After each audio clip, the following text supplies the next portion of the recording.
Hello guys, तो हम अपनी वीडियो स्टार्ट करते हैं। जीएसटी में एक सबसे बड़ा सवाल होता है कि हमें वैल्यू क्या लेनी है। वैल्यू का मतलब वो वैल्यू जिसके ऊपर हम जीएसटी लगाएंगे। लेट अस सपोज जीएसटी 18% लगेगा और वैल्यू हमारी 100 रुपये है, तो 100 रुपये के ऊपर 18% लगेगा, तो जो 100 रुपये है मतलब वैल्यू है वो हमें क्या लेनी है। और अगर हमने वैल्यू गलत ली तो जो ऐसी बात है, टैक्स भी हमारा गलत होगा और जिसके चक्कर में अल्टीमेटली लिटिगेशन और नोटिस आ सकते हैं।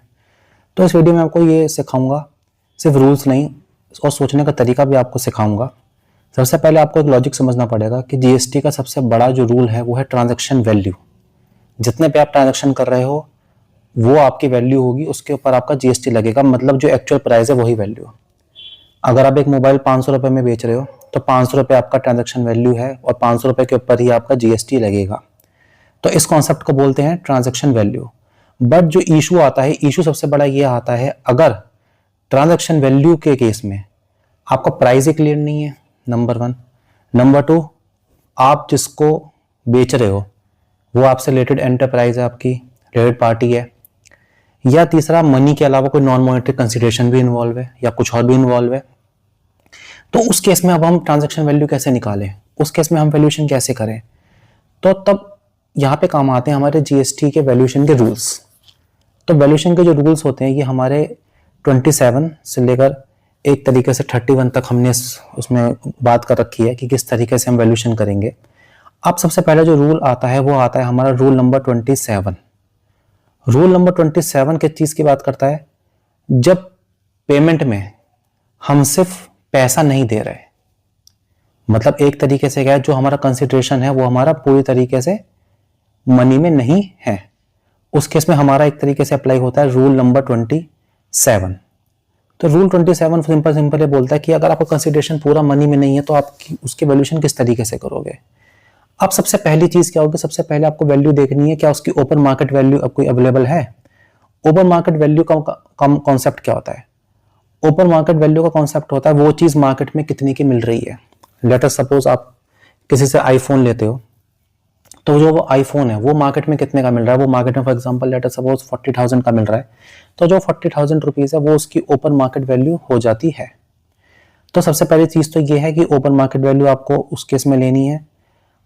अगर ओपन मार्केट वैल्यू एक तरीके से आपको नहीं पता कि ओपन मार्केट वैल्यू क्या होगी, तो उस केस में जो आपका मॉनेटरी कंसिडरेशन है वो अमाउंट प्लस जो नॉन मॉनेटरी कंसिडरेशन है उसकी वैल्यू उसमें ऐड हो जाएगी। जैसे कि लेट अस सपोज आपने एक लैपटॉप लिया, लैपटॉप है फॉर एग्जांपल 50,000 रुपीज का, और उसने आपको साथ साथ में एक तरीके से पेन ड्राइव भी दे दी। तो एक तरीके से क्या, आपने लैपटॉप के प्राइस दिए 50,000 रुपीज। अब let us suppose pen drive की वैल्यू है 400 रुपीज, तो आपकी जो ट्रांजेक्शन वैल्यू हो जाएगी वो हो जाएगी 50,400 टोटल अमाउंट। तो सेकंड मेथड ये है, अगर ओपन मार्केट वैल्यू अवेलेबल नहीं है तो फिर आपको monetary consideration plus non monetary consideration की जो वैल्यू है वो आपको देखनी है। अब अगर आप इस तरीके से भी डिटरमाइन नहीं कर सकते, अगर ये दोनों भी अवेलेबल नहीं है, तो फिर आपको वैल्यू देखनी पड़ेगी लाइक काइंड एंड क्वालिटी की। लाइक काइंड एंड क्वालिटी का मतलब क्या होता है, सिमिलर प्रोडक्ट की वैल्यू देखो कि ये जो सिमिलर प्रोडक्ट है ये एक तरीके से मार्केट में कितने का मिलता है, इसके जैसा जो प्रोडक्ट है वो मार्केट में कितने का मिलता है। अगर वो भी अवेलेबल नहीं है तो उस केस में क्या है, फिर आपको रूल 30 पे जाना पड़ेगा। रूल 30 क्या होता है, उसकी जो भी कॉस्ट है आइटम की बनाने की, उसकी जो भी कॉस्ट है उसका 110% लेना है। यानी लेट अस सपोज 100 रुपए कॉस्ट है, उसके ऊपर 10% का मार्जिन ऐड करके 110% ऑफ कॉस्ट ऑफ सप्लाई हम कर देंगे। बट सर्विसेज के केस में ये ऑप्शनल होता है, सर्विसेज के केस में आप चाहो तो लो, चाहो तो नहीं लो।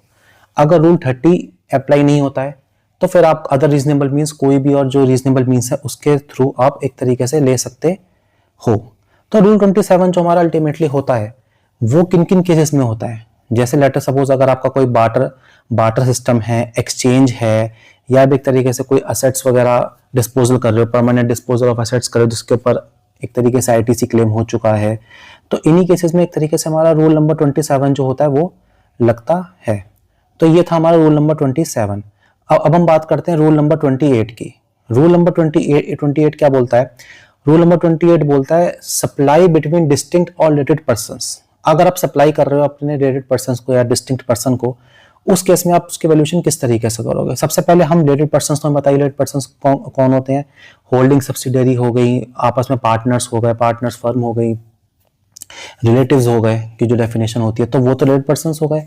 अब डिस्टिंक्ट पर्संस क्या होते हैं? डिस्टिंक्ट पर्संस होते हैं कि लेट अस सपोज आपका पैन नंबर है, आपने 6 स्टेट में अपनी ब्रांचेस खोल रखी हैं, तो जो 6 ब्रांचेस जो आपने खोल रखी हैं वो आपस में एक तरीके से डिस्टिंक्ट पर्संस कहलाई जाएंगी।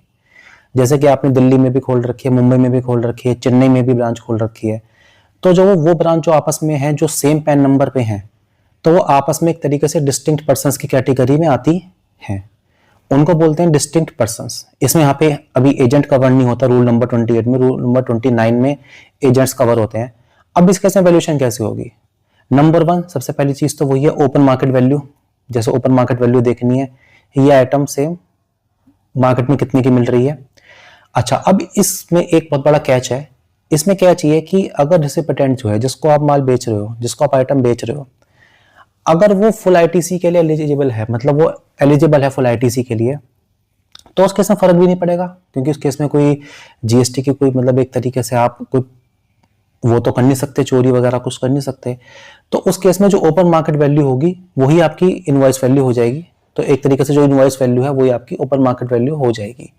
बट अगर रिसिपिएंट फुल आईटीसी के लिए एलिजिबल नहीं है, फिर आपको ओपन मार्केट वैल्यू उसकी एक तरीके से देखनी है। तो अगर रिसिपिएंट फुल आईटीसी के लिए एलिजिबल है, तो जो इनवॉइस वैल्यू है वही आपकी ओपन मार्केट वैल्यू हो जाएगी।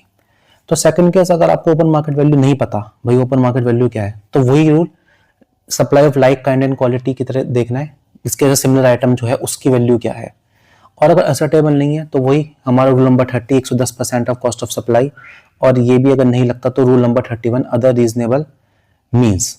अब इसमें एक चीज और है, अगर goods as it is supply करेगा रेसिपिएंट, लेट अस सपोज आप ए हो, आपने बी को आइटम बेचा है, और बी जो है वो सी को वो आइटम बेचेगा, एज इट इज बेचेगा, तो जो बी जो प्राइस चार्ज करेगा सी से, उसका 90% आप अपनी ओपन मार्केट वैल्यू एक तरीके से मान सकते हो।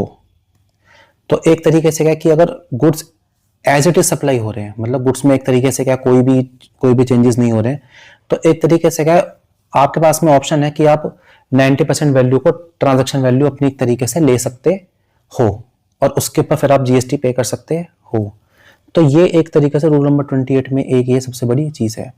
अब आ जाता है रूल नंबर 29 में। रूल नंबर 29 जो है वो एक तरीके से गुड्स अगर हम एजेंट के थ्रू सप्लाई कर रहे हैं या एजेंट के थ्रू रिसीव कर रहे हैं, दोनों ही केसेस में ये कवर होता है। और दूसरी बात ये रूल सर्विसेज के ऊपर नहीं लगता है, ये रूल सिर्फ एक तरीके से गुड्स के ऊपर लगता है। सबसे पहली चीज, अब इस केस में 2 मेथड्स होते हैं और ऑप्शन है हमारे पास में, हम 2 मेथड्स में से कोई भी मेथड चुन सकते हैं। या तो हम ओपन मार्केट वैल्यू चुने उस चीज की, ओपन मार्केट वैल्यू की जो ऐसा जो आइटम है उसका मार्केट में प्राइस क्या है, या फिर जो है अगर जो माल आगे बिक रहा है उसका 90% प्राइस, जैसे हमने पिछले भी रूल 28 में भी बात की थी। जैसे लेट अस सपोज आपने एजेंट को कोई आइटम दिया 100 रुपीज का, एजेंट ने उसको एक तरीके से आगे बेच दिया, तो उसके बाद में एजेंट ने जो उसको आगे बेच दिया, तो एजेंट ने फॉर एग्जांपल चार्ज किए 200 रुपीज, तो 180 एक तरीके से आप उसके ट्रांजैक्शन वैल्यू को मान सकते हो। तो ये एक तरीके से क्या, ये भी एक ऑप्शन इसमें है। तो आप दोनों में से कोई भी एक ऑप्शन चुन सकते हो, तो आप ओपन मार्केट वैल्यू चुन लो, या फिर जो एजेंट है या फिर एजेंट ने आपको आइटम दिया, आप जितने में उसको बेचते हो, तो उसका जो अनरेटेड कस्टमर को, पर वो कस्टमर आपसे रिलेटेड नहीं होना चाहिए, अनरेटेड होना चाहिए। तो अनरेटेड कस्टमर को जो भी आप बेच रहे हो आइटम, उसका 90% आप ट्रांजैक्शन वैल्यू ले सकते हो। अगर इन तरीके से आप पता नहीं कर सकते तो फिर वही है रूल 30 आ जाता है 110% वाला, और अगर उससे भी नहीं कर सकते तो रूल 31 आ जाता है। अब रूल 30 क्या होता है? रूल 30 होता है हमारा सप्लाई बेस्ड ऑन कॉस्ट के बेस पे सप्लाई। अगर किसी भी तरीके से 27, 20, 29 किसी भी तरीके से अगर आप पता नहीं कर सकते तो फिर वही रूल 30 लगता है। रूल 30 में आपका 110% ऑफ कॉस्ट ऑफ प्रोडक्शन, और अगर सर्विसेज है तो cost of provision of services. और मैंने बताया कि ये सर्विस प्रोवाइडर्स के लिए ऑप्शनल है, वो चाहे तो रूल 30 को स्किप भी कर सकते हैं। इसके बाद में लास्ट रूल है रूल 31, जिसको बोलते हैं residual method, best judgement method है ये। अगर किसी भी तरीके से पता नहीं चल पा रहा है तो इसके बाद में फिर अदर प्रिंसिपल्स और जनरल प्रोविजंस जो हैं उनके तहत फिर एक तरीके से आपको मतलब पता करना है कि किस तरीके से आप इसकी वैल्यू को पता कर सकते हो। तो गाइस ये थे रूल नंबर 27 से 31, और इसके बाद में मैं अभी वैल्यूएशन का और भी कंटिन्यूशन में पार्ट लेकर आने वाला हूँ। तो प्लीज़ लाइक शेयर सब्सक्राइब कीजिए मेरे चैनल को।